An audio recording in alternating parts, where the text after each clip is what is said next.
Jay Delsing spent 25 years on the PGA Tour and is a lifetime member of the PGA Tour and PGA of America. Now he provides his unique perspective as a golfer and network broadcaster. It's time to go on the range with Jay Delsing. On the Range is brought to you by Pro-Am Golf. Good morning. This is Golf with Jay Delsing. I am Jay Delsing. I'm sitting right next to John Perlis. Perley, good morning. Good morning, Jay. Loving it. Let's get this one rolling again. Yeah, this is, we format each show like a round of golf, and the first segment is called the On the Range segment. It's brought to you by Pro-Am Golf. Check out our social media outlets. Twitter is at Jay Delsing. Facebook is Golf with Jay Delsing and Jay Delsing Golf. LinkedIn is Jay Delsing, and we won't tell you what our Instagram is. Want to thank Donahue Painting and Refinishing for sponsoring the show. Great people. When I was playing, Bob Bertelli used to say, "What do you see in this shot?" I'm like, "Well, here's what I see." And he said, "Paint that with your club." And these guys, whatever image you have for your home, whether staircase, front door, your entire home, call Bob and Kathy. They'll make it beautiful. All right, Pearl, today's show. One of my favorite interviews, one of my favorite people to interview, Ted Scott. He's been with Bubba Watson for years and years now, and just a great guy to follow on social media, just a really fun guy. So we've got a pretty lengthy interview with him coming up. But I want to mention my friends that are doing the St. Louis Junior Invitational. It was initially scheduled for, I think it was in May, and it's been rescheduled to July 30th and 31st. Go to stlgolfjr.com. They're looking for 72 boys and girls, ages 14 to 18. And my buddy Bob Phillips, who is also a USGA member, has what he calls the Shining Light Player Scholarship. So those are available for the families out there that may not be able to afford to travel. Hopefully, all the stuff we're dealing with, societal stuff we're dealing with, will be laid down enough to get folks in from all sorts of different places. I think last year they had some young boys and girls in from 7 or 8 different states, and they're looking to grow it more this year. What fond memories we had of playing some junior golf events and things like that. When I look at that age 14 to 18, I just think of all the times it was so much fun to be able to go out there and play, kind of a combination. The first time I started traveling, 16, 17 years old, we started having the driver's license and moving around. What a great time, and hopefully parents can make it happen for these kids. Yeah, they're also doing a GoFundMe page for certain folks that, you have a need. What they're trying to do, you guys, is to make sure you have an opportunity to play. You don't have the money, we want to get you there. Also want to tell you, our friends, Kurt Rowe, Tom O'Toole Jr., we all know that name, and I got to get him on the show. Kurt runs the Metropolitan Amateur Golf Association here in St. Louis, along with the folks at Beyond Housing, have opened up Normandy Golf Course again, folks. So make sure you get a chance. You're looking for Meat, you've played it before. It's almost iconic, Normandy. I don't think it'll be in super great shape, right, but it's worth playing. Yeah, it's a really fun course. And a trip down memory lane. Yeah. A lot of short holes that are fun, a lot of long holes. That 18th hole's a bear. They play a major on that as well back in the day? I don't think they did it at Normandy, but they played a lot of. I played the St. Louis Open there I remember playing the St. Louis Open as an amateur from UCLA, and I played with Jim Thorpe's brother, Chuck, and that's a major. It was a major something. There was a lot of major somethings going on that day. Yeah, so Normandy's referred to as a rock. Last week we had Jay Randolph Sr. on. Jay Randolph Jr. just loves Normandy, as a huge supporter of golf in St. Louis. They have a show at KTRS, and just a great family, great supporters of the game. And so, I just wanted to give a little shout out that Normandy was open, and we got to take care of our public golf course players. I mean, that's the way I grew up.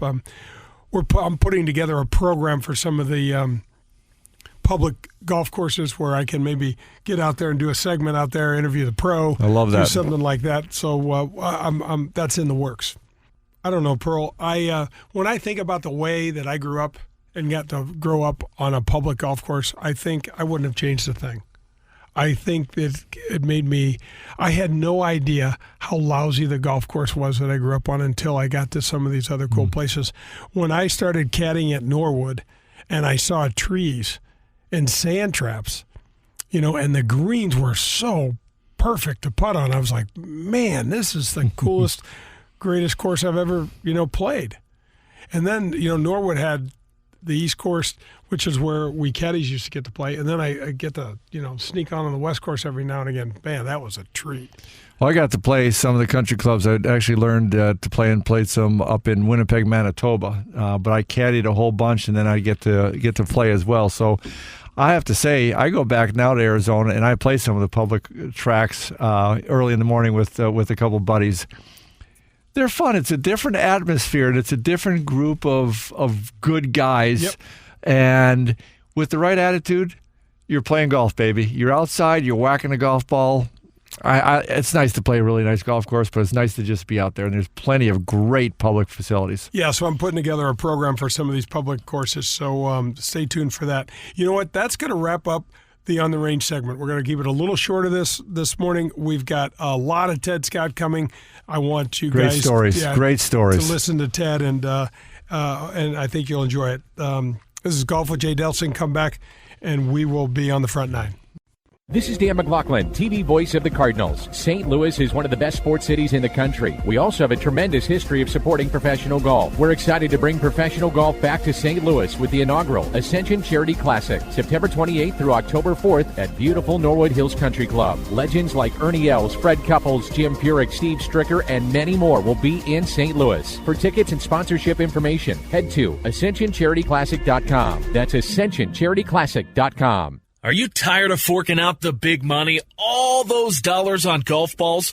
Well, we finally have an option for you. Let us introduce you to Sniper brand golf balls. This brand new product is a Surlyn-covered ball that is just great to play. It's long off the driver, it's accurate with the irons, and importantly, it's soft around the green. And you know what the best part is?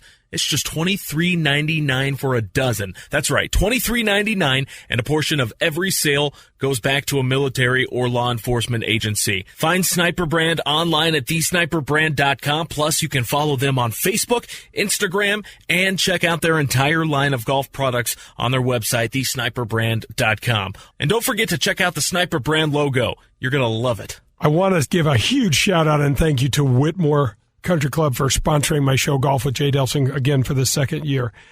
When you join out at Whitmore, there's 90 holes of golf. You get access to the Missouri Bluffs, the Links of Dardenne, and the Golf Club of Wentzville, and the cart fees are already included in your membership. There's no food and beverage minimums. There's no assessments. They have a 24-hour fitness center, large pool complex, tennis. Man, they've just got great family-oriented stuff. And if you get over there, you got to go in the golf shop, and you have to say hello to my friend Bummer. Bummer is just a delightful guy that would love to help you and your family with your golf game. He and his staff out there run golf leagues, skins games, members tournaments, couples events are available all year long. If your family is looking for a place where you can hang out, have fun, enjoy good food, golf, sports, just a family-friendly atmosphere, you got to go to Whitmore Country Club. You can reach them at 636-926-9622. We're all experiencing very trying times right now, but hopefully we can reflect a little bit on the things that matter the most to us, like family and community. At St. Louis Bank, we want to wish you and your family safety and good health. We're a part of this community, and we are all in this together. In such uncertain financial times, you've probably never needed your bank to step up and support you more. We know, we hear you, and we are here for you. Our banking experts are doing everything they can to help. We're offering a skip-a-payment to all consumer accounts for mortgage loans and home equity line of credits. We're offering payment modifications with up to a 6-month deferral. Our commercial and SBA loans will be handled on a case-by-case basis to provide the best relief for each unique situation. We understand that communication and speed are essential during this critical time. Get in touch with your commercial banking officer to take advantage of this program. If you'd like to speak with us, you can call 314-851-6200. We are going to move through this hardship, and we're going to do it together. St. Louis Bank, Here for you when you need us today and in brighter days ahead. Grab your clubs. We're headed to the front nine on Golf with Jay Delsing. The Front Nine is brought to you by the Ascension Charity Golf Classic. Welcome back. This is Golf with Jay Delsing. Jay and John are here. We're on the front nine, and it's sponsored by the Ascension Charity Classic. Man, I can't wait for that event this September, October. Also have to give a shout-out to Whitmore Country Club for sponsoring the show again for the second year. Man, if your family is looking for a place to hang out, you want to get involved in the game, you like tennis, you've got some kids. There's just you can't go wrong out at Whitmore. There's 90 holes of golf. There's access to the Missouri Bluffs, the Links of Dardenne, and the Golf Club of Wentzville. No cart fees; those are all included with the membership. There's no food and beverage minimums. They got a great 24-hour fitness center, and the pool is just massive. But you got to go in the golf shop. You got to see Bummer. Bummer and I are going to have a little rematch. Bummer took it to me last year on it. Little home course advantage he had. Bring it on. So we're going to Norwood hopefully this year and have a little rematch. But you got to go see Bummer. He's an assistant pro in the golf shop. He just does a great job. And I promise you'll walk in and you'll know who Bummer is. That's the kind of guy that he is. And bigger than life guy. He and the staff are running golf leagues and skins games and member tournaments, couples events all year long. So it's a family-friendly atmosphere, a great staff. So reach out to them at whitmoregolf.com, and you won't be sorry. All right, so we are going to jump right into the Ted Scott interview. Man, longtime friend and caddying for Bubba Watson currently. Hey, Ted, thanks for joining me. Yeah, Jay, thanks for having me.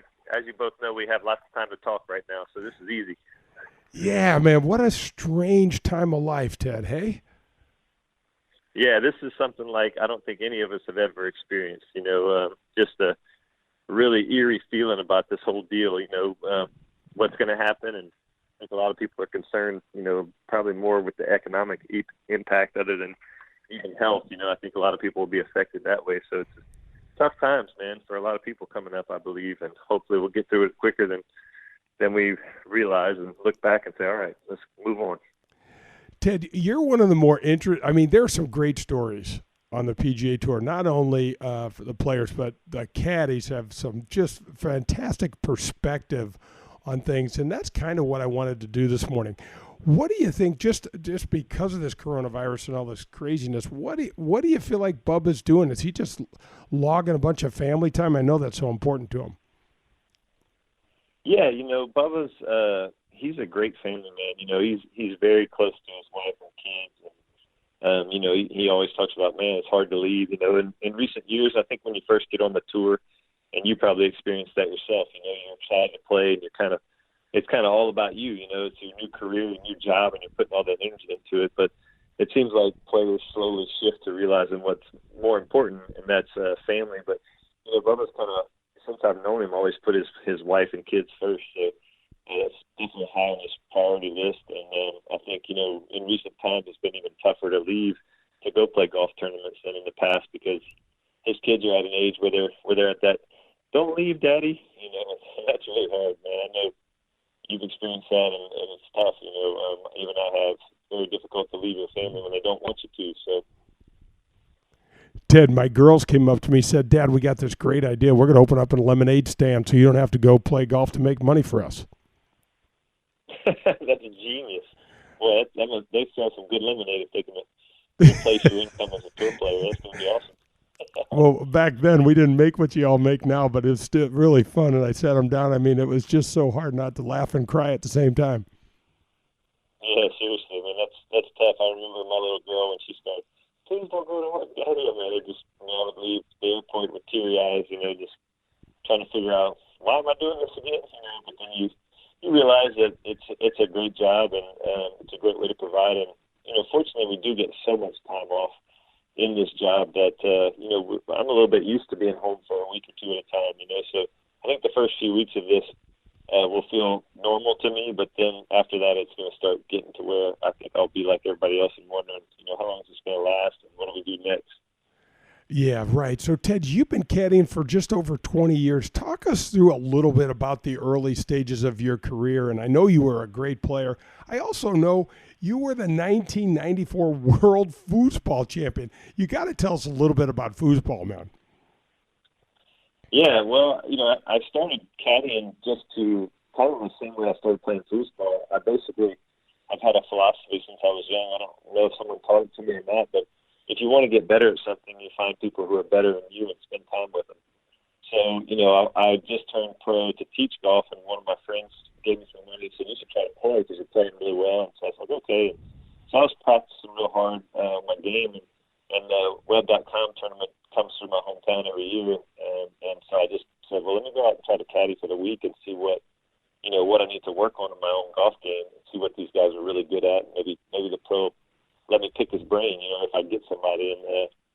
So, that's how I ended up caddying. It was Grant Waite that was driving by in a golf cart with a friend of mine, and, they set me up, and Grant said, hey, you want to caddy some more? I know in those days, I think we were paired with you some, on the PGA Tour, because he had conditional status that year. And so anyway, it was just kind of a freak accident the way that I got into caddying, and foosball was the same. When I was in college, my neighbor owned a pool hall, and I would go in there at night and shoot pool and stuff. And every Monday and Thursday, I would hear these people in the back of the room just screaming and hollering, over this game that I had seen played before as a kid. And I was like, why is there so many people back there? What are they doing? And my ADD, I guess, kicked in of what's going on over there? Squirrel. So I had to go see. And when I got there, I was just amazed at the ball control they had and how competitive it looked and so much fun. So I just same philosophy. I just said, excuse me, I tapped the guy on the shoulder. Who can teach me how to do this? And he said, well, probably the guy that runs the tournament. So I walked over to him. I said, how you doing? My name's Ted. I want to learn how to do this. It looks fun. What do I need to do to get lessons? And he said, well, play in my tournament every Monday and Thursday. I said, well, how much is that? He said, $5. I said, I'm in. So he was a state champion, and from day one I had perfect fundamentals. So it'd be almost like a great golfer teaching you exactly how to grip it, stand, and you had never seen golf really played like that before. So just had really good fundamentals, and I fell in love with it. I'm kind of like every kind of game and sport, anything hand-eye is fun to me, and I can get into it. I've never met a game that I didn't like. There's not one yet. So that's how I ended up doing foosball, and that's how I ended up playing golf at mid-caddying. I mean, it was just strictly by trying to get better, by spending time with people that are better than me. And, Ted, how cool was it? You start caddying, you meet Grant Waite. Grant has an unbelievable season, and you guys are going toe-to-toe with Tiger Woods at Glen Abbey up at the Canadian Open. Yeah, it was really strange. I went from, for those that might have heard the story of my first day on the job, we were on the 10th tee and didn't have a yardage book, and to 3 months later standing there with Tiger Woods' greatest season, hitting what many people think is his best shot, he's ever hit, to beat us by one, and Grant hit 17 greens in regulation that day. The only one he missed, he was about 12 feet away on the fringe. And, just a strike show between him and Tiger, a battle back and forth. And he made one more putt than us, and that's where the end, the one-stroke victory came. But that was just amazing. It was very surreal to stand there, trying to start caddying just to learn something. So 3 months later, spending time with the greatest player ever beating us was pretty fun. If you can take a loss and enjoy it, I'd say that was a pretty good one to enjoy. So, Ted, that shot that Tiger hit from the right fairway bunker at 18, was there anybody else on tour at that time you think could have pulled that off? Well, interestingly enough, Grant actually was hitting the exact same irons on the par threes that day. So I think, the power that Grant had, how fit he is, and he was super strong, and he was pretty long back then. And I think with adrenaline, he could have hit that shot. But I think just the fact that Tiger was aiming so aggressive possibly is what most of us wouldn't do. I think for me personally, I would have hooked it way left and missed the water. Ted, for me, that back bunker, I would have been all over that back bunker. Absolutely. Let's see if we can get it on the green from that back bunker plugged in the back lip. Yeah, Ted, the right club's probably a 6-iron, and I'd have probably taken a 5. Yeah, 100%. When Grant asked me, Grant hit 6-iron from the middle of the fairway, and he's 5-iron. He was 220 back then. He hit 5-iron, and when he asked me, I was like, okay. but he's just so pumped up in that moment. And, Tiger was about 6 yards closer and hit that 6-iron. So, you know what it's like when you get adrenaline. These guys, they hit it far already, and when they get pumped up and the situation's on the line, you can hit it almost as far as you want. So it's almost distances are irrelevant at times. And that can't be easy to caddy for. I mean, you're almost, especially with who you've got now. Ted, I've never, ever encountered a player like Bubba Watson. He is so creative and hits some of the, I'm just going to call them wild or craziest shots I've ever seen. Yeah, I definitely have the best ticket in golf. 14 years together. There's not a week that goes by that I just kind of look at him and just go, man, that's freakish. That's just nuts what you just did. And not to say some other players can't do it. It's just the fact that he does some of that stuff in the middle of the fairway, which doesn't make sense. So a lot of fun, a lot of talent. Not a real big practicer in the sense of normal way of going about it. Bubba doesn't go to the range, hardly ever. He likes to go play golf, and if he goes to the range, typically he'll end up by the end of 10-minute or 15-minute session getting bored and take his 3-iron out and start trying to hit it to the 50-yard flag, to the 100-yard flag, 120, 180, the 200, and the 300. He's just hitting all kinds of shots to it because he just likes to play the game and be creative and not try to worry about having what many would call a perfect looking swing. It's like, hey, what gets the job done? So very unique approach in today's game. I think it's a little bit different today with all the coaching and TrackMan information and Flight Scope and the quad. There's so many different things out there that people can gather information from and 3D analysis and that you can really get bogged down in the details of a 1 second endeavor. If it takes us 1 second to swing a golf club, there's a lot of stuff a lot of information out there about that 1 second, but that just shows you how complex the movements are to create the desired ball flight. And Bubba, just the genius of who he is he doesn't think about any of that stuff. He just kind of almost Sam Sneadish. I think fade and it fades. I think draw and it draws. So it's a fun, exciting way to play the game. I'm sure something that I've never really done, played golf like that, and but it's even more fun to caddy for someone like that. Just knowing that day to day he's pretty much going to have his A game. Physically, it's just all about how he's thinking. Yeah, it's amazing what we can jam into our brains in 1 second, isn't it, Ted? Oh my goodness! I think for him it's more about the thought process. Like some of us is more about swing and having a whole bunch of swing thoughts in 1 second. For him, it's more about what's his mind thinking about. As far as physical commitment and things like that. So we all can get where your brain gets racing a little bit too quick.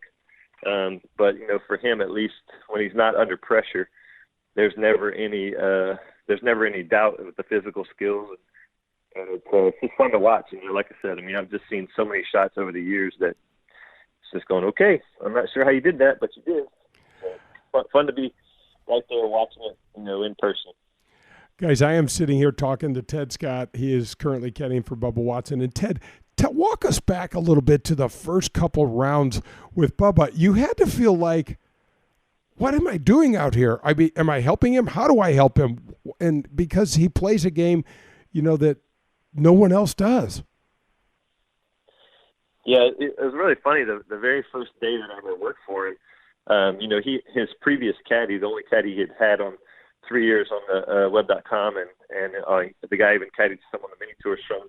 He basically told that guy he was a retired military man and just kind of wanted to get out and about, and so he just kind of carried the clubs and didn't do much. And so Bubba, that's what he was used to. So the first day I ever worked for him, he said, "Listen, all I need you to do is carry the clubs, and that's it. I don't need you to do anything else." So for me, I was like, okay, this is going to be different. Not much involved. So that first week was really intriguing because, I would give him the distance and then see the club he'd pull out. I'm like, what is he going to do with that? I remember one particular shot in the first week we were playing with Ryan Moore, and it was like 214 into a slight breeze on hole 16 at the Deutsche Bank. And they've since changed that hole to a much shorter par 3, but, it was over water to a back left pin. And Ryan hit like this chippy cut hybrid in there to about 6 feet. It was a pretty awesome shot. And so, Bubba had the yardage 214. I don't want to say it was probably about 202 to cover the water. And we're on the left side of the tee over there where left-handers put the bag down. And he teed his ball up on the left side, and he was so far left, I thought he might hit me at the start. It's like, what's he doing, with this? He pulled out a 6-iron. No trees, no air, anything. He hit about a 40-yard hook right next to Ryan's ball. So I was like, that is just strange. This is going to be a ride like no other. So, it was very interesting in the beginning for sure. Hey, Ted, when you're on tour, players love hawking clubs off of another guy. Like, I got to see what he hit. I want to see what he hit. Not very many people look at Bubba's bag, do they? Yeah, they don't. I would hope they don't look in there to see, for their benefit of, hey, what's he hitting, so maybe I can judge off of that. But I think they do look in there just because they're curious. Sometimes it's a 6-iron from 170, and sometimes it's a 6-iron from 220. I remember one particular week when we were playing in Greensboro, we had a par 3 that was 170 and 220, and we hit a 7-iron on both of them. So that was really interesting on the same 9 holes. So you just never know, man, what kind of shot he's going to pull out of his bag. Let's go to wrap up the front 9. Come back. We got more Ted Scott and the back 9. Pearlie and I are here. It's Golf with Jay Delsing. The 100,000-watt blowtorch for St. Louis sports, driven by Auto Centers Nissan, home of the 30-day return. WXOX and WXOX HD1, East St. Louis, 101 ESPN. Are you in the market for some new clubs? Maybe a bag and the latest style of sweet new shoes? Is this the year you decide to stop listening to your buddy's advice and get some real golf instruction? If any of these appeal to you, then go to Pro-Am Golf today. Pro-Am Golf has all the latest gear from all the major manufacturers. Call Steve today at 314-781-7775 and schedule a lesson with Tom DeGrand. Tom is the best. He's been in the game for over 50 years, so you take that knowledge along with their state-of-the-art equipment, and boom, your game will get a whole lot better. Visit them at proamgolfusa.com. USA Mortgage is doing it again. Joe Sheezer and his staff have lowered rates again this month, and they will waive closing costs if you want to refinance to get cash out, lower your rate, shorten your term, or eliminate that costly, unnecessary mortgage insurance. If you are purchasing a property, they can issue a pre-approval letter within minutes. They are the largest mortgage company in the state of Missouri, and their volume allows them to quote the lowest rates. Don't waste your time with the national online brokers. USA Mortgage is employee-owned and operated right here in St. Louis. Joe Sheezer has closed over $500 million in loans in nearly 30 years in the business and over $2 million alone to Delsings. I want to give a huge shout-out and thank you to Whitmore Country Club for sponsoring my show, Golf with Jay Delsing, again for the second year. When you join out at Whitmore, there's 90 holes of golf. You get access to the Missouri Bluffs, the Links of Dardenne, and the Golf Club of Wentzville, and the cart fees are already included in your membership. There's no food and beverage minimums. There's no assessments. They have a 24-hour fitness center, large pool complex, tennis. Man, they've just got great family-oriented stuff. And if you get over there, you got to go in the golf shop, and you have to say hello to my friend Bummer. Bummer is just a delightful guy that would love to help you and your family with your golf game. He and his staff out there run golf leagues, skins games, members tournaments, couples events are available all year long. If your family is looking for a place where you can hang out, have fun, enjoy good food, golf, sports, just a family-friendly atmosphere, you got to go to Whitmore Country Club. You can reach them at 636-926-9622. We're halfway there. It's time for the Back Nine on Golf with Jay Delsing. The Back Nine is brought to you by St. Louis Bank. All right, welcome back. This is Golf with Jay Delsing. Jay and John are here. And Pearlie, we are going to the Back Nine, and that is sponsored by St. Louis Bank. Good friends over there working hard with these PPP programs, trying to get some federal money to people. So if you need any help, call St. Louis Bank. Let's go right back into the conclusion of the interview with Ted Scott. He is Bubba Watson's caddy and one great guy. I just love this interview. I have this company where I take people and do golf, hospitality and entertainment with them. And one of my favorite places to take them, Ted, is right on number 10 at Augusta and show them that shot you hit in a playoff. Yeah, I mean, that's, a lot of the caddies at Augusta are very frustrated with me. I didn't do anything because now they have to walk an extra 100 yards during their round of golf to take all the guests over there to see that shot because everybody wants to see it. So yeah, I get a lot of people frustrated with me about that. I was like, man, I didn't put him over there to begin with, so pretty funny. But yeah, it was a spectacular shot and a spectacular moment. I've said this in many interviews, and I think this is kind of what makes it a little bit normal for me in the sense that shot is, when Tiger Woods made the 8-foot left to right putt to tie Bob May at Valhalla to get into the playoff, for me that was an incredibly impressive shot that Tiger hit because of the situation. It wasn't that impressive in the sense that my daughter doesn't play golf. She's 13, but I bet in 10 tries she could make that putt. So we would agree that the skill level to make an 8-foot putt is not necessarily super difficult, even for a total beginner. And so it's more the situation that just freaks me out. How do you do that under that immense pressure? And I think for Bubba, having seen him so many times hit a big, huge hook from the middle of the fairway, for me, that was just a normal Bubba golf shot. It was more the situation that intrigued me, that he was able to pull that off under all that pressure. And I think for someone else, it's kind of both. It's kind of like, wow, a beginner has no chance of hitting that shot, and the pressure to do it at that time was immense. So to pull it off was even more incredible.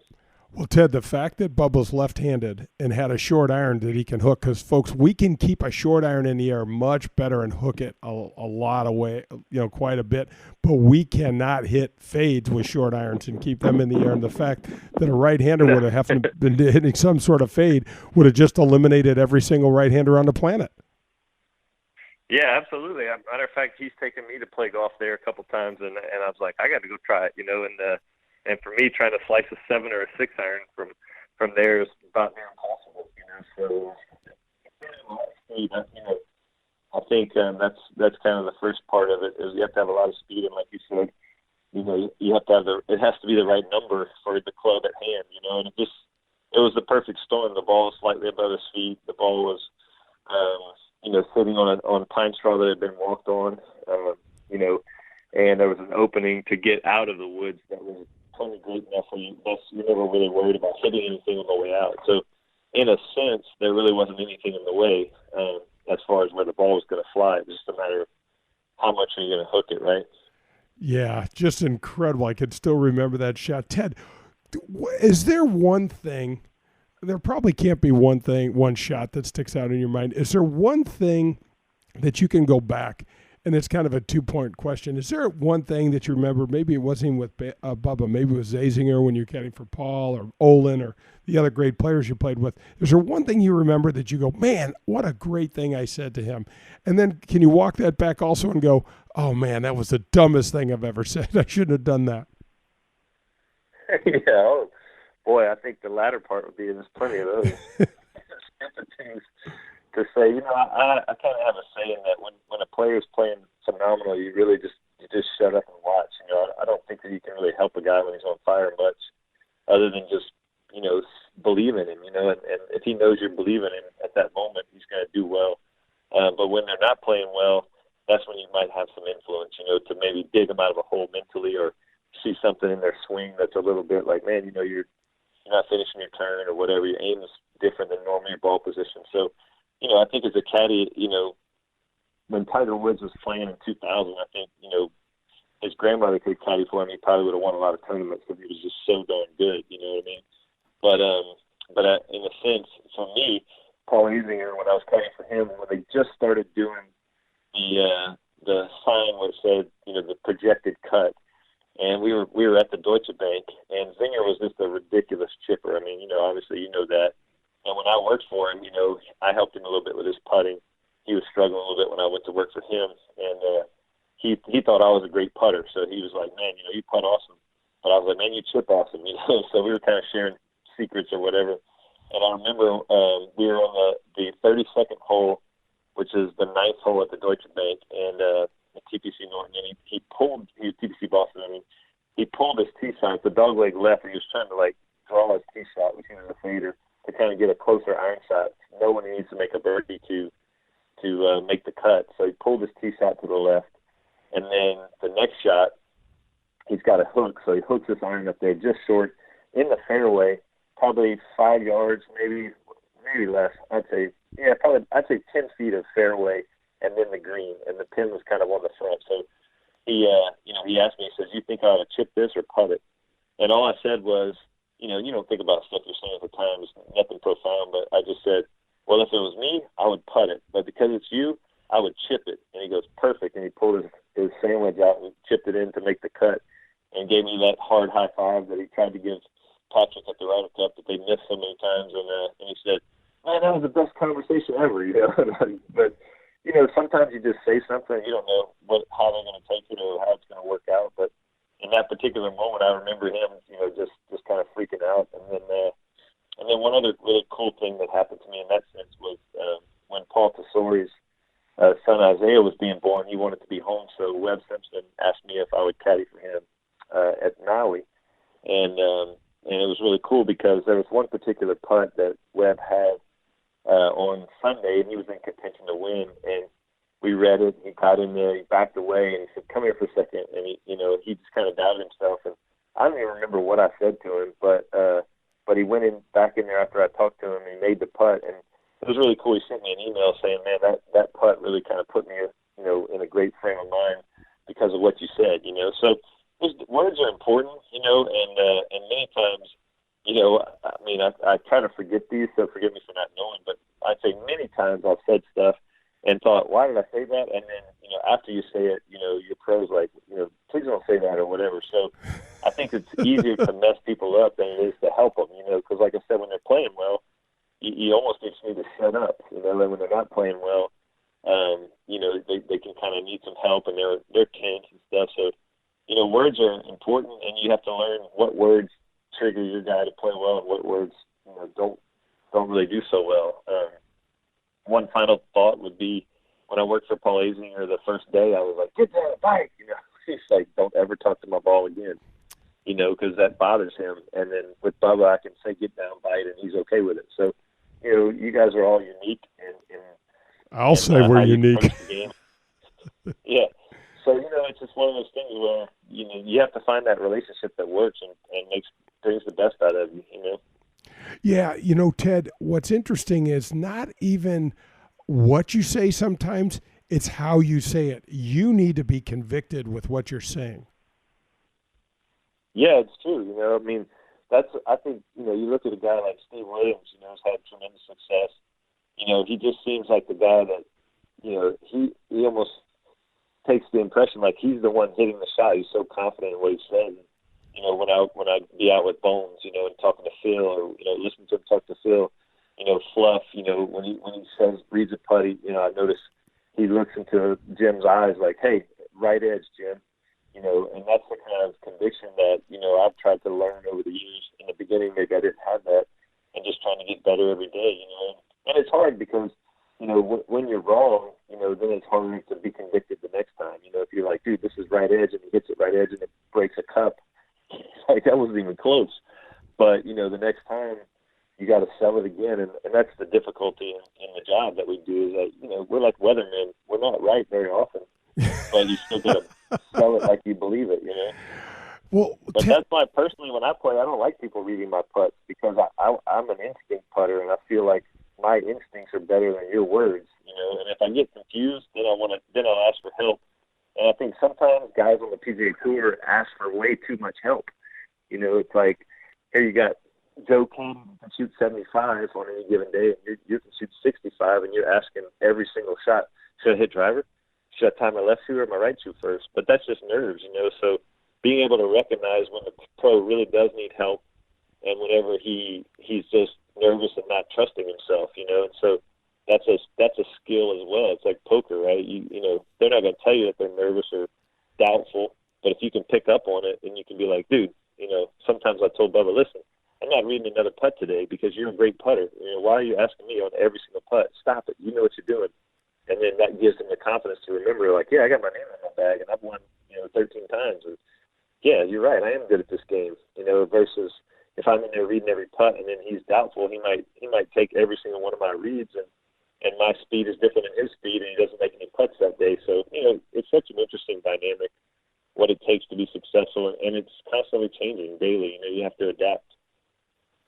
This is Ted Scott. He's a professional caddy working for Bubba Watson currently. And Ted, one of the things that I noticed when I was playing is that I felt like I was a better putter than my caddy, all of my caddies. And you talked about instinct, and there's a million ways to make putts, and I agree with you.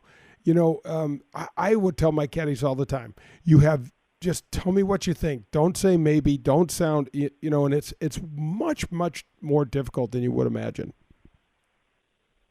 Yeah, it is, because you realize that your words have influence on their decision making. And, when you're caddying, you're basically a consultant. The best analogy I ever heard was from John McLaren, who, when he worked with Luke Donald, he had a great analogy, and I thought this was brilliant. So what a great way to approach it.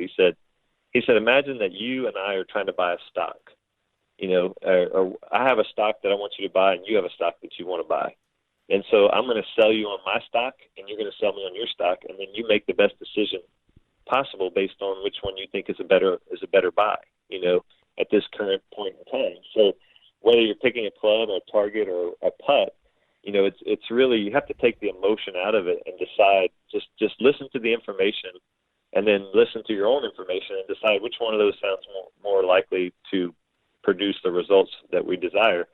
And I think if you can do that, that's when you're really going to start doing your best, and part of that is, I believe, if there's any PGA Tour pros listening, is like giving your caddy freedom, just like you would, to speak freely and to be wrong, and just say, listen, I'm paying you for your information, for your counseling, for your ability to assess the situation and give thought. And so I don't ever want you to worry about whether you're right or wrong. Just tell me what you're thinking, and that's okay.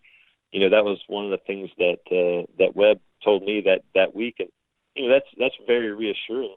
And that's something that Bubba's worked hard on in the beginning. Words would mess him up, and now he's like, buddy, just say what you're thinking. And that just helps. It helps you as a caddy to know, hey, it's okay if I'm wrong, because we are wrong. I think pros would make a lot more putts if they could hit the putt the second time. More often than not, from 10 feet in, if they miss a putt, it's more misread than it is, line, because the greens are so good and the pros are so good at hitting it on their line. It's just knowing, hey, is this putt going to break, 2 cups, 1 cup, a ball?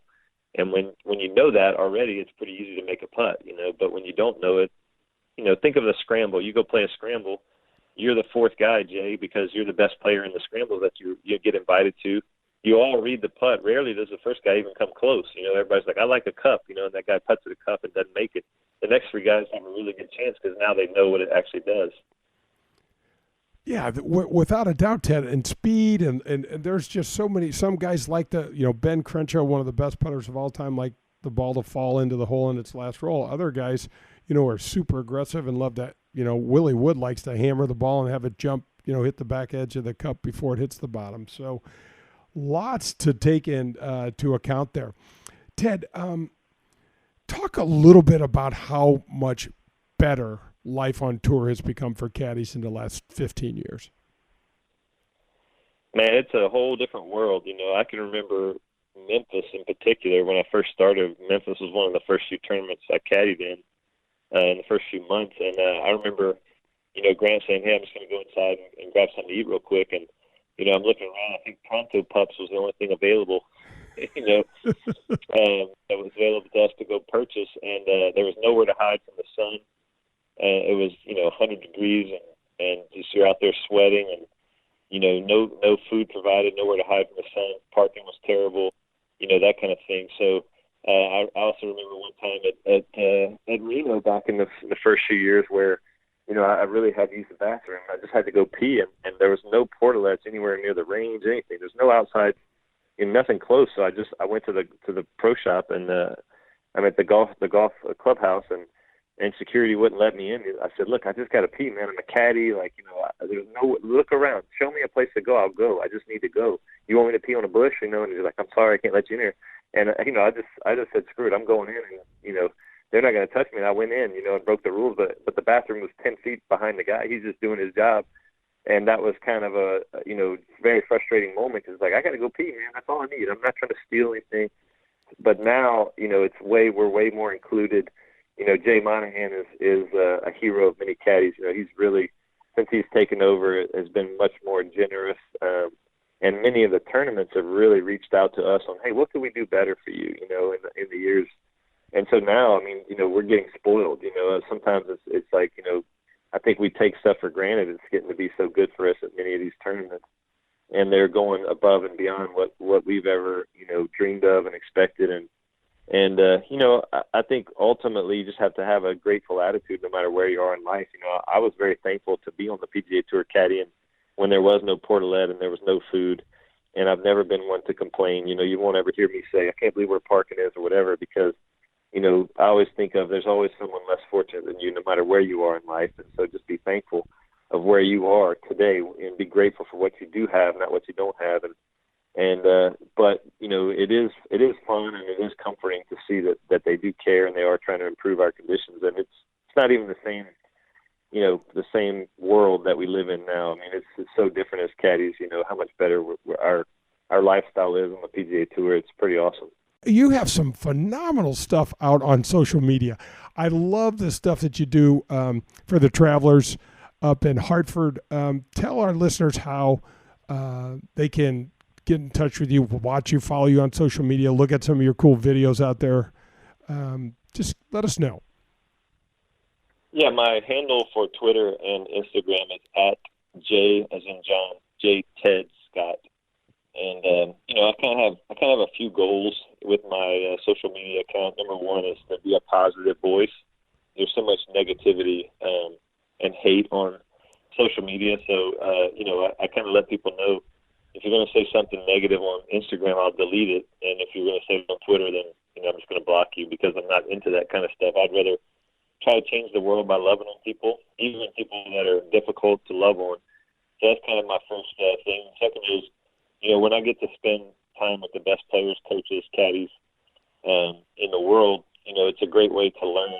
And I've been fortunate to soak in that information, so I'd like to give some of that information to those that don't have access to it. So I do teach golf, and I don't coach a lot because of the time restraints, and I want to give that time to my family. But one of the reasons why I love to teach is just to give back and try to share what I've learned. And my golf game has improved a lot. My knowledge, my understanding of things, just due to having access to all this information, and how to apply it and whatnot. So it's been a lot of fun, and I really do enjoy interacting with people. I love people, so it's a great way to meet people and share things with people and learn from people. And it's been really interesting. Some of the people that I've come in contact with and kind of network and introduce one person to another. They're like, how'd you find this guy? I'm like, you won't believe it, but social media. Recently I came in contact with a guy named Dr. Mark Bull. He's a 3D guy, and I went over and had a lesson with him in Orlando. He just moved here from the States. I really encourage anyone listening that wants to get better at their golf game to go see this man. By far the best lesson I've ever had. He said very little, but explained a lot. I know that's really strange. I don't even know how to explain that, but a couple of my friends were there, World Long Drive champion Eddie Fernandez and JB Holmes caddy Brandon Parsons, and they were both floored as I was with how he went about helping me. So, that's the cool part about social media is that's how I found him, and I'm open to share his story and get more people to go see him and learn more about that. So anyway, that's a long answer, but I enjoy it, and thanks for giving me that opportunity. Oh, no, absolutely. And you got to tell us a little bit about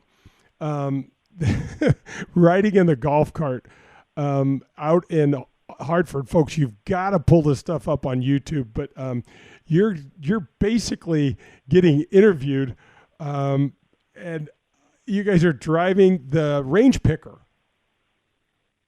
Yeah, it was a great idea by the Travelers. It was a lot of fun just driving around the range picker and asking questions. Like, what a fun place to do an interview. And last time I think I drove one of those, I was 16 years old when I was working in the summer at a golf course. So it was fun to get back in the saddle. And then we had a point where the crew, the camera crew, was trying to hit us, and none of them were really that good. There was one guy that was decent, and so I was driving within probably 50 feet of him, but the golf cart was pretty peppy, so I would get it going and then slam on the brakes as they're swinging. It was just hilarious. None of them could hit it.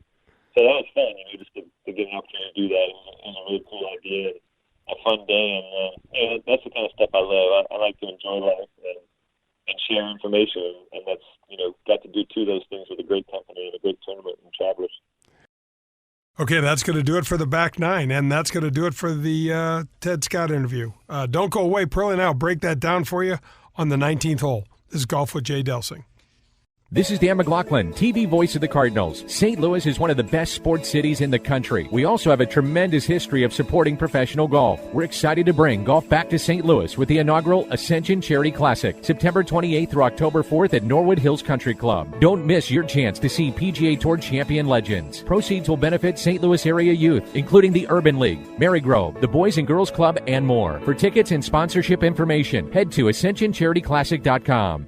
For the last 48 years, Pro-Am Golf has been providing outstanding customer service to the greater St. Louis area for all of our golf needs. From top-of-the-line equipment to full-service club repair lessons and instructions. They now have their own retail outlet as well as state-of-the-art computers, cameras, and things to customize all of your personal club fitting needs. Pro-Am Golf carries all the major brands. They also have the latest fashion trends from Puma Golf. Whatever your needs, Pro-Am Golf will meet them and have the best customer service in the industry. Call us at 314-781-7775 or find us at ProAmGolfUSA.com. USA Mortgage is doing it again. Joe Sheezer and his staff have lowered rates again this month, and they will waive closing costs if you want to refinance to get cash out, lower your rate, shorten your term, or eliminate that costly, unnecessary mortgage insurance. If you are purchasing a property, they can issue a pre-approval letter within minutes. They are the largest mortgage company in the state of Missouri, and their volume allows them to quote the lowest rates. Don't waste your time with the national online brokers. USA Mortgage is employee-owned and operated right here in St. Louis. Joe Sheezer has closed over $500 million in loans in nearly 30 years in the business and over $2 million alone to Delsings.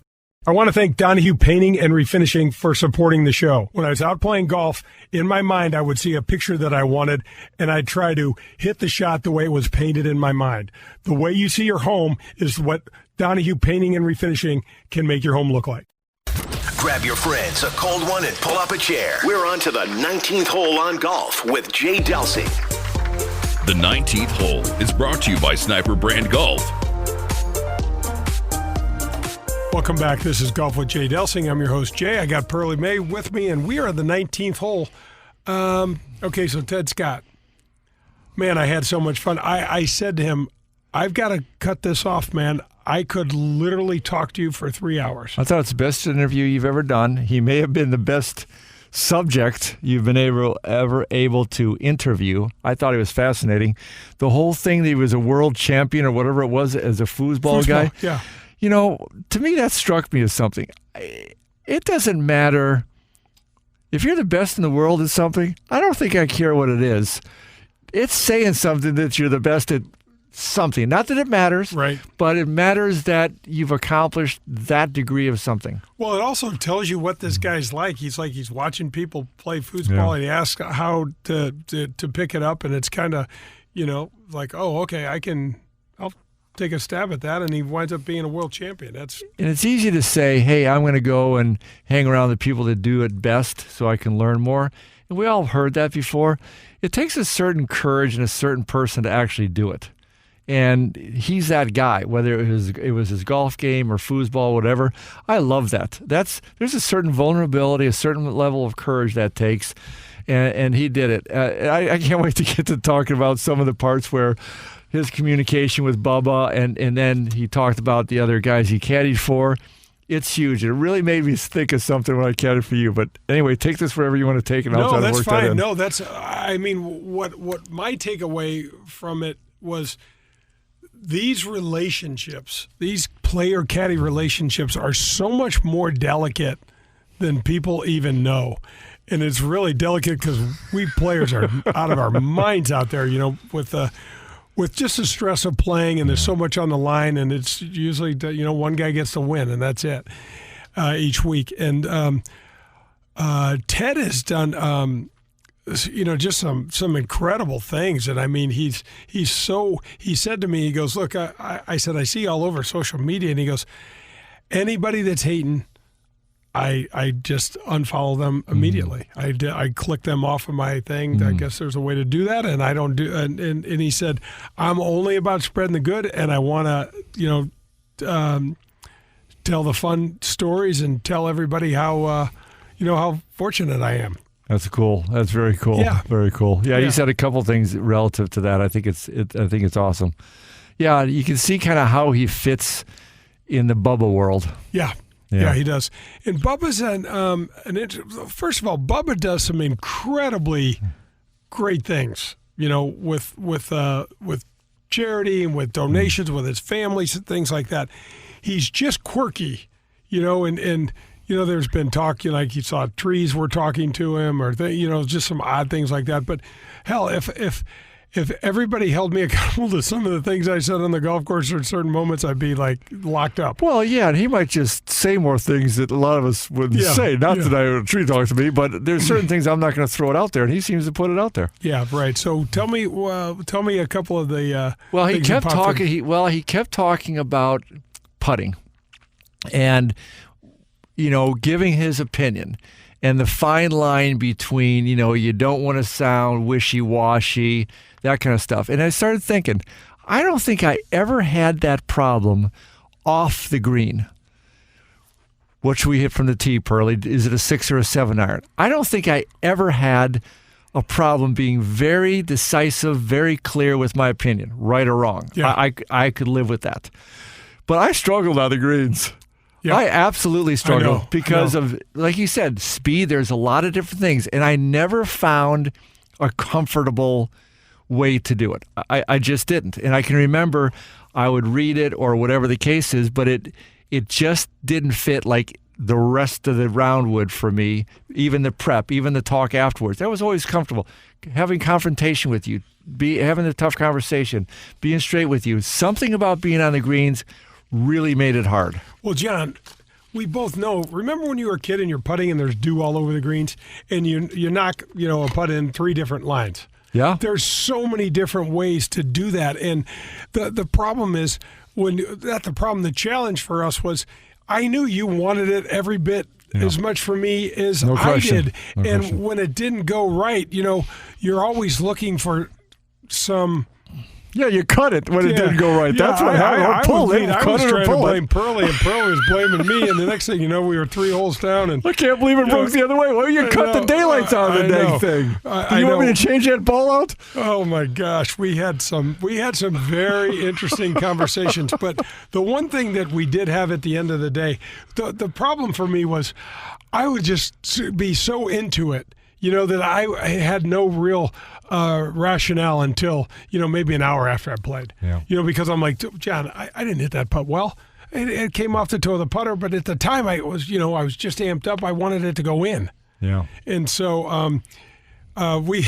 Plus, to your point, when you're feeling it, to me, it was so much more where I think when I did have any level of comfort relative to putting, it would be much more about, hey, trust it, follow your routine, those types of positive things. And for the most part, I kind of said to myself, I want to stay away from the whole line thing because it's not, as you said, depending on how hard you hit it, how you're feeling it, what the stroke's doing that day, etc., it's too hard. Now, I would also say later in the career, when you really came up with a putting method that you stuck with to this day, it was easier. No, there's no doubt. Because you had There's no doubt. Far more consistent, pure roll. Yeah, well, when you're hitting the ball squarely, the ball's not going to break nearly as much as when you're swiping across it and cutting it and scooping it. Well, when you would say, how's this going to break, Pearly? I wouldn't say, are you going to cut it? Yeah, right. Well, it just depends on which stroke you use. And by the way, don't use the one you used on the last hole. No. Man, that's going to wrap up another show. Man, we could talk. We got to revisit this stuff. Yeah. Because the stuff that we're talking about on the greens is gold. It is just, oh my gosh. There's so many stories on that. We could get a couple bottles of wine and, oh man, we could go some places with that. But that's for another show. Thanks for being with me, Pearl. It was a blast, Jay. Thank you. Meat, thanks so much for hooking us up, keeping us on time, and doing our thing. It's Golf with Jay Delsing. Hit him straight, St. Louis. That was Golf with Jay Delsing, brought to you by Whitmore Country Club. Tune in next Sunday for more from Jay, John, and the other pros and experts from the golf world. In the meantime, you can find all of Jay's shows at 101ESPN.com as well as at jdelsinggolf.com.